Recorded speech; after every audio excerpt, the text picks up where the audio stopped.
একটা গল্প মনে পড়ে গেল। একসময় একজন ফেরেশতা এসে এক লোককে বলল, আমি তোমার উপর খুশি, তুমি যা চাইবে আমি তোমাকে তাই দেব, তবে একটা শর্ত, যা তুমি চাইবে আমি তোমাকে সব দেব, তবে তোমার প্রতিবেশীকে দেব তার দ্বিগুণ। লোকটা বলল, একটা রোলেক্স ঘড়ি আমার চাই। ফেরেশতা তাকে রোলেক্স ঘড়ি দিয়ে দিল। প্রতিবেশী দুটো রোলেক্স ঘড়ি পেল। লোকটি বলল, একটা মার্সিডিজ গাড়ি আমার চাই। ফেরেশতা তাকে মার্সিডিজ গাড়ি দিল। প্রতিবেশীকে দুটো মার্সিডিজ দিল। লোকটি বলল, একটা সুন্দর বড় বাংলো চাই। ফেরেশতা তাকে সুন্দর বড় বাংলো দিল। তার প্রতিবেশীকে দেওয়া হলো দুটো সুন্দর বড় বাংলো।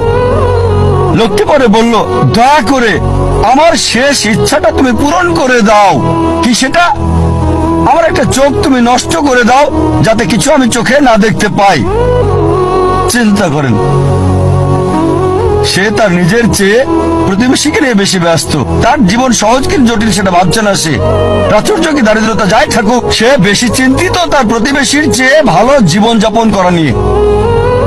এ কারণেই সে ফেরেশতাকে বলল, আমার একটা চোখ নষ্ট করে দাও, যাতে প্রতিবেশীর দুটো চোখই নষ্ট হয়ে যায়। এভাবে আমরা প্রতিবেশী কেন্দ্রিক। নিজে সুখী কিনা ভাবছে না, দেখতে পারবে কিনা সেটা ব্যাপার না।